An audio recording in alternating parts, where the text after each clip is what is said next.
Over the interim, I was blessed to visit every single Senate district across Colorado, visiting my Democrat and my Republican colleagues on their home turf.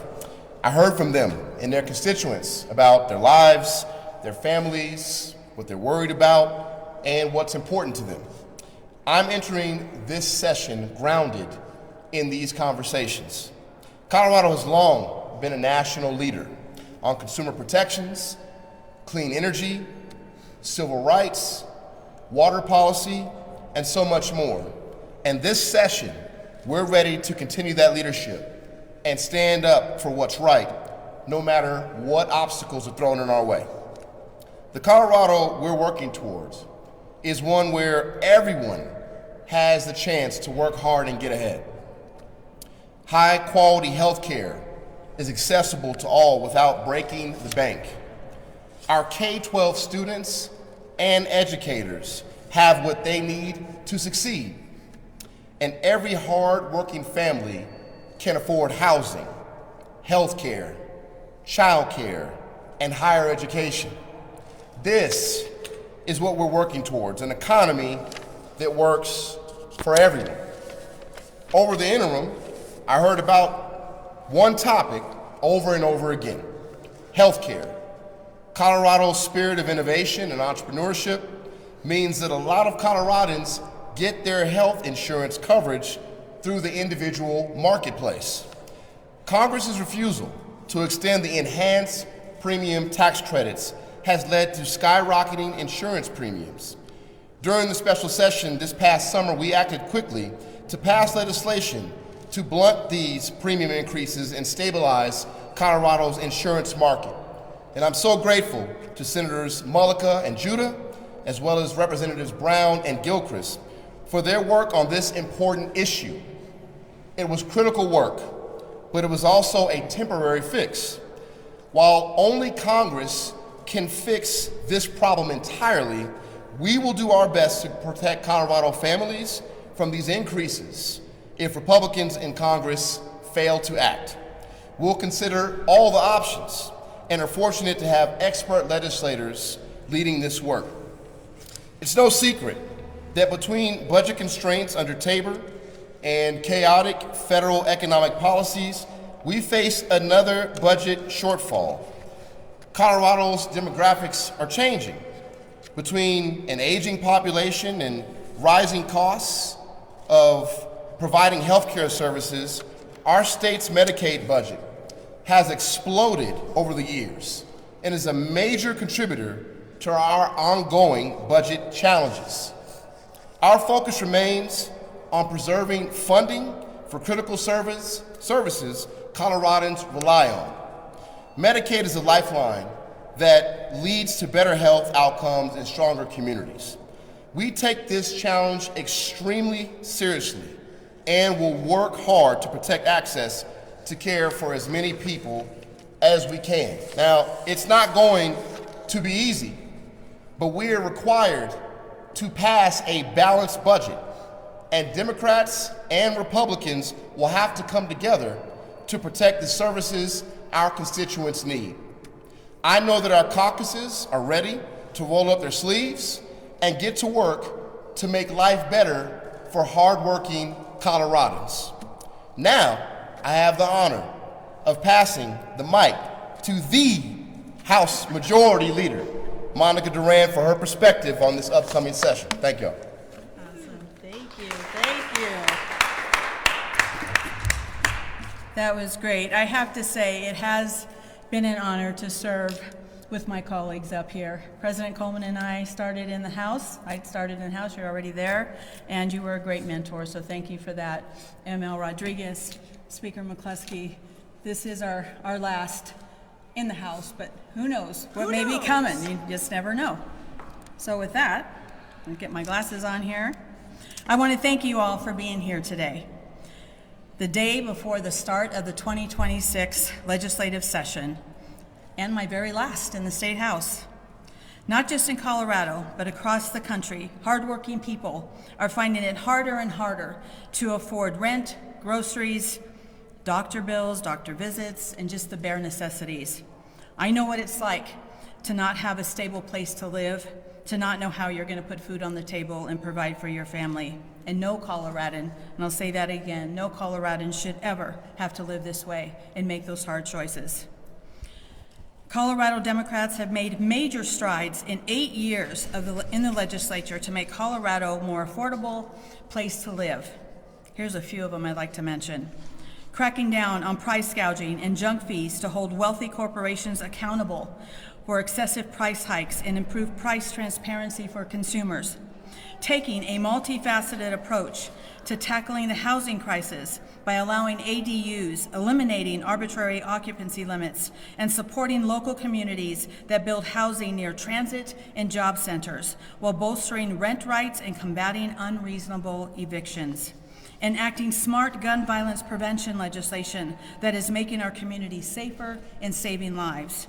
Creating the Family Affordability Tax Credit, which has cut child poverty by nearly 41% in our state. We're already seeing these policies starting to impact our communities. Denver rents are falling thanks to our increase in the housing supply. Nearly half of Coloradans on the individual marketplace chose a Colorado option plan this last year. One of them was my son. And our new tax credit has put $2,700 on average back in the pockets of families who can use the extra money to help provide for their young kids. These efforts are meaningful and keep our communities safe while we're facing an uphill battle amid recent attacks from the Trump administration and the federal GOP, including hundreds of millions of dollars in funding for child care, food assistance, job training, and other crucial services that keep Colorado families afloat. These attacks weigh heavily on Coloradans, which is why Colorado Democrats are laser focused on this session to pass legislation that will drive down costs, especially for housing, health care, energy bills, and child care. Our priority over the next 120 days is clear. We want to save Coloradans money, and that means holding bad actors accountable when they artificially inflate prices, combating rising energy and utility bills, and funneling more resources toward housing that Coloradans can afford.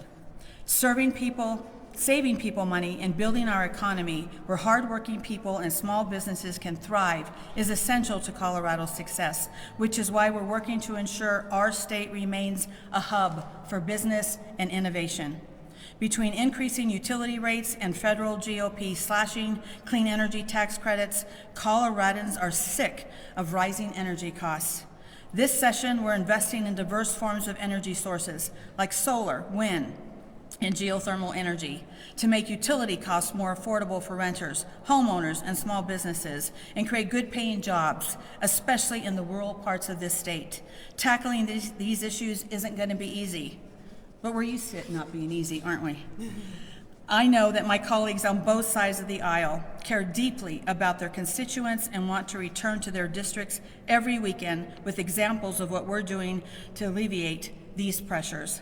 And as always, I welcome them to join us this session to work on solutions and deliver real results for Coloradans. We have a lot of work ahead of us, but I am confident in the policies we're bringing to make day-to-day life more affordable and create pathways and skill trainings for education as Coloradans can succeed in their career field. And with that, I'd like to pass this on to Majority Leader Rodriguez.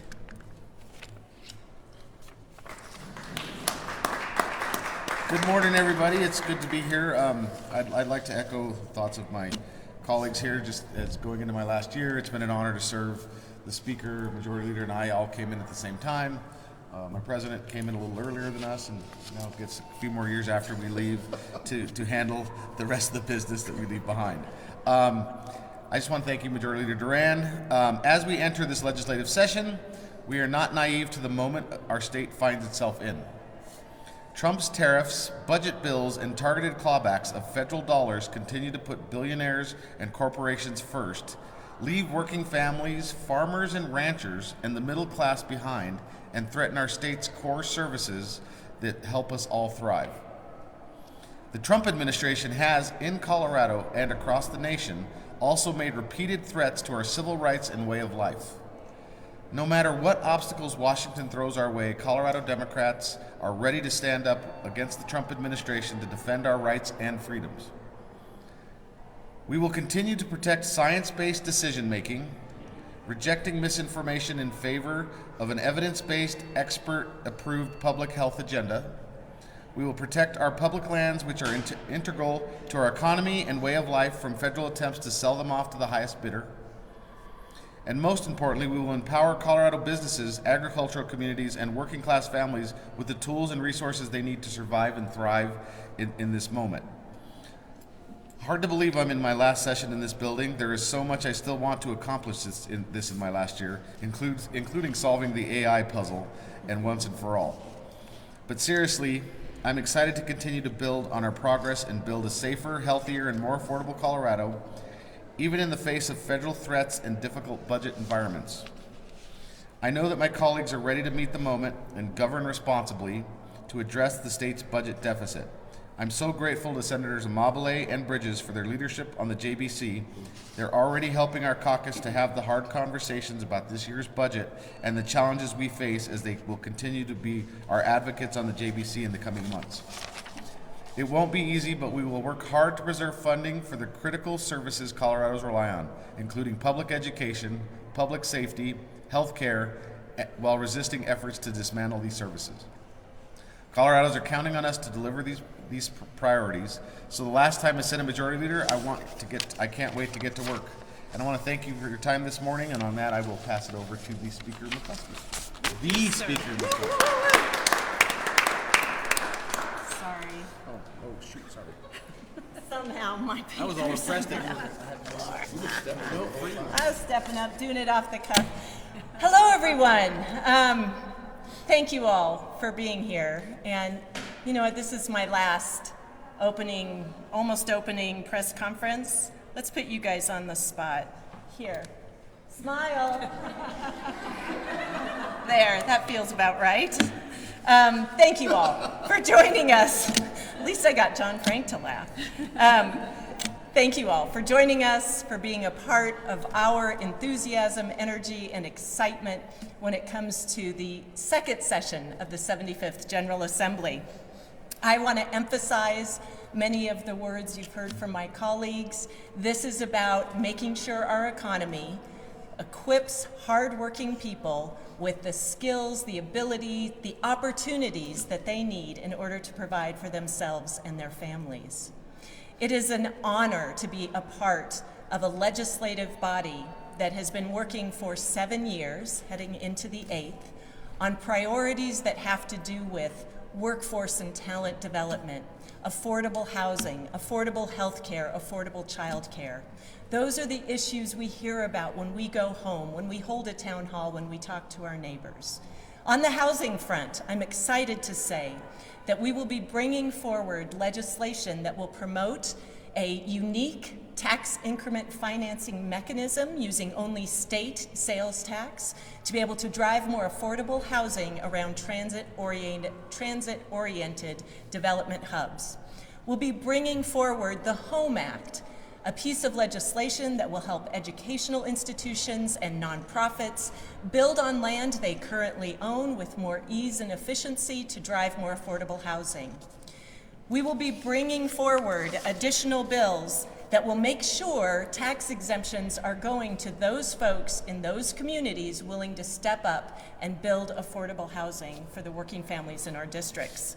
And an issue near and dear to me in the high country is tackling the high cost of property insurance. We've brought the FAIR Plan. We'll be seeing a study in just a week or two about what more we can do for HOAs and condo hotels. This year, we will continue to tackle how do we bring down property insurance so that people can live, whether it's in their home or it's their small business or they're a part of an HOA, where they can live somewhere they can also afford.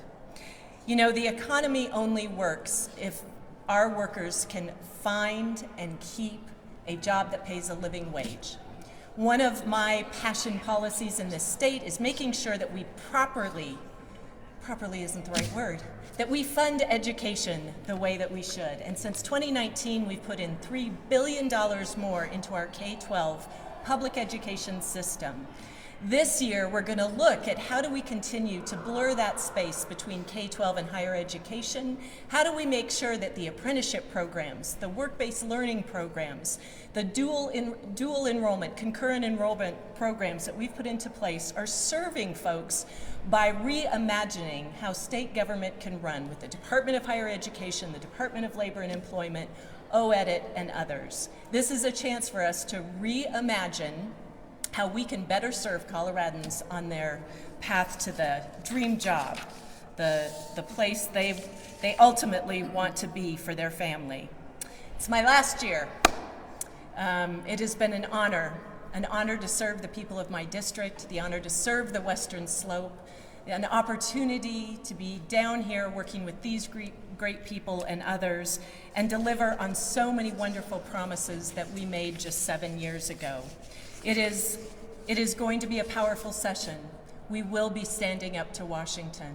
This is our moment to make sure that Colorado remains the fortress that it is in protecting people's rights, people's liberties, and people's freedoms. Thank you all for being here.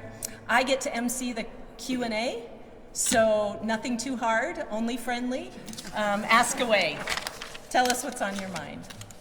Well, you mentioned this morning, Chamber's breakfast, the effort to curtail utility rates and outages. Can you tell us a little bit more about what you're hoping to do there? I think, John, this morning I was talking about the challenges that a lot of our utility companies are facing when it comes to liability if there is a wildfire. I think there's been a lot of discussion through our Wildfire Matters Committee over the interim, and I believe that Xcel Energy, just with the recent the